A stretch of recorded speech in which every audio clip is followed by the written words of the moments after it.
Baik, bismillahirrahmanirrahim. Alhamdulillah hamdan katsiran thayyiban mubarakan fih kama yuhibbu rabbuna wa yarda. Kita lanjutkan pembahasan kita masih dari kitab Syarah Al-Maqudi ya ala Muqaddimatil Al-Jurumiyah. Kita masih di pembahasan yang berkaitan dengan al-i'rab. Ya, bahwasanya i'rab itu, tanda i'rab itu bisa kelihatan, bisa juga tidak kelihatan. Tapi dia ada, ya. Tidak kelihatan bukan berarti nggak ada gitu. Ya, kayak angin gitu, nggak kelihatan tapi berasa dia. Jadi yang kelihatan itu dinamakan lafzon. Ini yang paling gampang, bisa antum tunjuk dhammah, fathah, kasrah, sukun. Tapi yang tidak kelihatan namanya takdiron atau muqaddarah. Ada istilah dhammah muqaddarah, dhammah yang tersembunyi, fathah muqaddarah, fathah yang tersembunyi, kasrah muqaddarah. Itu di isim. Di isim-isim yang berakhiran dengan alif atau ya.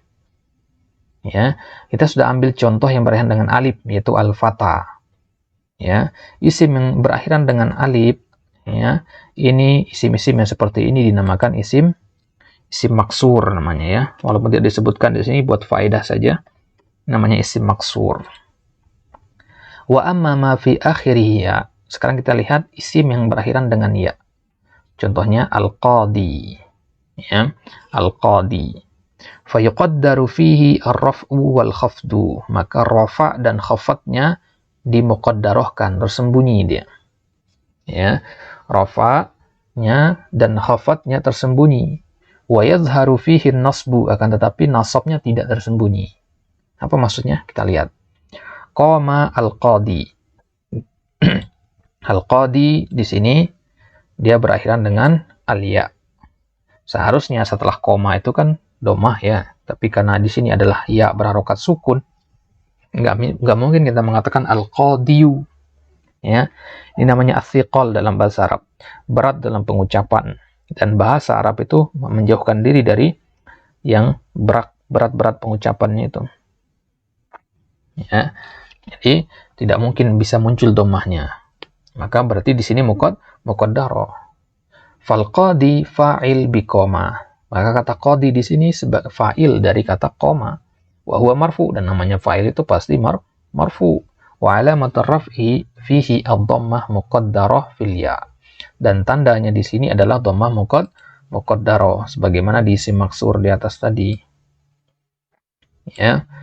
Dhammah muqaddarah fil ya, di huruf ya. Huruf terakhirnya ya ya. Jadi dhammah itu tersembunyi, ya, diwakili oleh ya di sini. Ya itu yang memaksa dia tersembunyi dhammah itu. Contoh selanjutnya, marartu bil qadi. Ya, al-qadi. Seharusnya kalau kemasukan huruf jar seperti ini, yaitu bi, maka dia kasroh, begitu kan? Fal qadi makhfud. Ya, kata qadi di sini majrur dia atau makhfud. Wa alamatul khafdi fihi al-kasrah muqaddarah fil ya. Maka di sini tanda jarnya tersembunyi atau tanda khafatnya tersembunyi. Ya, kasrahnya tersembunyi. Kasrah muqaddarah kita katakan. Sama seperti isim maksur tadi ya, kasrah muqaddarah juga. Jadi diwakili oleh ya di sini. Akan tetapi dhammah muqaddarah dan kasrah muqaddarah berarti dhammahnya tersembunyi, kasrahnya tersembunyi, ya kan? Dhammah ketika rafa, kasrah ketika majrur atau ketika jar. Kedua-duanya tersembunyi. Akan tapi kalau dalam kondisi nasab dia tidak tersembunyi. Ya. Wa ra'aitul qadiya. Ya, mana fathah di sini? Ra'aitu apa? Saya melihat. Al-qadiya sebagai objek maf'ulun bih. Maka kata al-qadi di sini maf'ul, dan maf'ul itu mansub. Wa alamatu nasbihi al-fathah wa hiya zahiratun. Dan tanda nasabnya di sini adalah fathah. Kenapa fathahnya disebut zahirah di sini? Karena antum bisa tunjuk fathahnya, ini loh fathahnya. Kalau bil qadi tadi mana fathahnya? Mana kasrohnya? Nggak bisa kelihatan. Ya, al qadi nggak bisa kelihatan kasrohnya.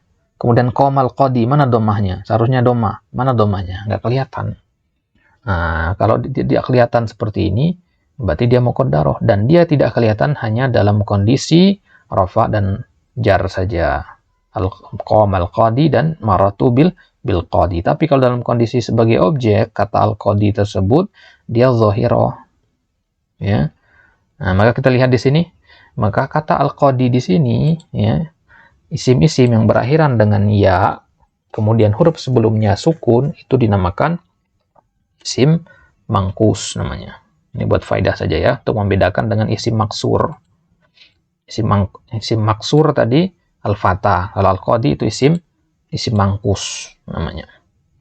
Ya, kalau isim maksur itu ketiga-tiganya disembunyikan, domah, fathah, kasrohnya disembunyikan. Kalau isim mangkus, domah sama kasroh doang yang disembunyikan, fathahnya enggak. Ana ulang, isim maksur, domah, fathah, kasroh disembunyikan semua. Isim mangkus, domah sama kasroh doang yang disembunyikan, fathahnya enggak. Gitu ya. Atau dalam kondisi nasab. Wa kadzalika aidan al-fi'lul mudhari'u, begitu juga fi'il mudhari' yakunul i'rabu fihi zahiran. Contoh-contoh yang kita lihat tadi semua itu isim semua ya, kata benda semua yang kita kasih warna kuning ini. Ya. Zaid ya. Hanya yadribu ini saja ya, itu dalam kondisi ini dalam lafzon ya. Kemudian takdiron itu al-fata, al-qadi, ini isim semua kan, al-fata sama al-qadi. Sekarang kita masuk ke fi'il mudhari sekarang. Begitu juga fi'il mudhari kata penulis di sini. Yakunul i'rabu fihi zahiran. Dia bisa zahir juga, bisa tampak. Contohnya yadhabu. Antum bisa tunjuk domahnya di sini. Ini dia domahnya. Ya. Lan yadhaba, antum tunjuk fathahnya, ini dia. Ya, ini namanya zahir. Wa yakunu muqaddaran. Juga bisa muqaddar, dia bisa tersembunyi. Kapan itu? Kalau isim tadi kan dia tersembunyi ketika berakhiran alif atau ya. Ya. Kalau fi'il mudhari itu kalau berakhiran alif saja. Ya, tidak berakhiran ya. Nggak ada fi'il berakhiran ya. Maksudnya bukan termasuk pembahasan kita gitu. Yang berakhiran ya nanti itu sorof yang punya bagian bahasanya seperti itu. Baik. Wa yakunu muqaddaran idza kana fi akhirih alif. Ya, dia akan dihukumi tersembunyi kalau dia diakhiri oleh alif. Kalau diakhiri oleh alif. Contohnya Zaidun yakhsha. Ya, lihat fi'il yakhsha di sini. Huruf terakhirnya apa? Alif. Dan dia adalah fi'il mudhari. Khasya yakhsha artinya takut ya. Innama yakhsyallaha min ibadihi al-ulama. Maka yakhsha di sini adalah fi'il mudhari marfu. Tapi kan fi'il mudhari marfu itu dengan domah. Di sini domahnya gimana munculnya? Yakhsha. Huruf terakhirnya sukun, berarti nggak bisa kelihatan domahnya. Maka wa alamatu rafihi dhammatun muqaddarah. Tanda i'rabnya namanya dhammah muqaddarah, dhammah yang tersembunyi. Ya, sama seperti di simangkus ada dhammah muqaddarah tadi ya di sini. Alal alif ya, tersembunyinya di atas alif, ada alif di sini. Yamna'u min zuhuriha at-ta'azzur. Yamna artinya dicegah. Ya. Dicegah, mana yamna'u artinya mencegah. Ya. Dia dicegah untuk muncul. Ya. Dicegah untuk zuhur. Zuhur artinya muncul. Apa yang mencegah dia untuk muncul atau tampak? Itu at-ta'azzur. Uzur. Adanya uzur. Ya. Antum misalkan, wah saya nggak sholat hari ini karena saya sedang sakit. Ya, maksudnya nggak sholat jamaah ke masjid karena sedang hujan atau sedang sakit misalkan, maka itu antum sedang dalam keadaan berta'adzur maksudnya. Berarti yang mencegah antum untuk pergi ke masjid itu adalah at-ta'adzur, uzur antum tersebut apapun bentuknya, uzur syar'i ya. Jadi yang mencegah dia untuk muncul domah ini adalah uzur di sini. Uzur apa? Harokatnya sukun, nggak bisa diganti dengan domah. Yakhsha'u misalnya nggak bisa, Zaidun yakhsha'u ya nggak bisa. Itu maksudnya.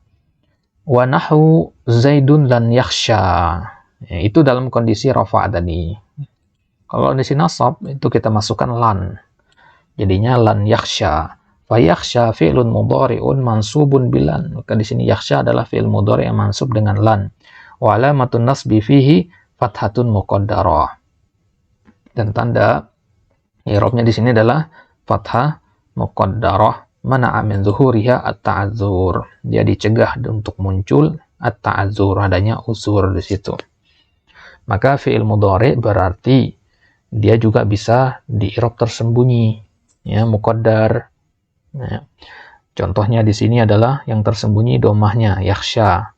Ya, lan yakhsha itu yang tersembunyi fathahnya. Tapi kalau ini kan dalam keadaan marfu sama dalam keadaan mansub. Bagaimana kalau majzum? Ingat fiil itu nggak ada majrur ya. Berarti kalau fiil mudhari dia majzum. Bagaimana kalau dalam keadaan majzum? Kalau dalam keadaan majzum dia tidak muqaddar. Ya, dia tidak muqaddar, makanya tidak disebutkan di sini.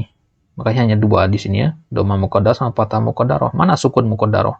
Nggak ada ya. Jadi dia tidak menggunakan sukun muqaddarah, dia menggunakan nanti hasfu harfa illah namanya. Nanti akan ada bab tersendiri tentang pembahasan i'rab fi'il mudhari nanti. Ya, di bab jazm nanti kita bahas insyaallah. Baik. Itu dia pembahasan tentang apa namanya? Apa yang dimaksud dengan i'rab, lafaz dan takdir. Takdir di sini maksudnya muqaddar. Nah, jadi kalau kita katakan nanti dhammah muqaddarah, ya, dhammah zahirah, insyaallah antum bisa bedakan ya. Zahirah artinya tampak, muqaddarah artinya tersembunyi atau i'rab takdir. Kitab-kitab yang lain disebut dengan al-i'rab takdiri. Ya. Baik, kita cukup sampai di sini. Wallahu taala alam. Insyaallah kita lanjutkan di kesempatan selanjutnya pembahasan tentang aqsamul i'rab. Kita akan membahas tentang rafa itu apa, nasab, khafad dan jazam di pertemuan selanjutnya bismillah taala. Wallahu taala alam. Assalamualaikum warahmatullahi wabarakatuh.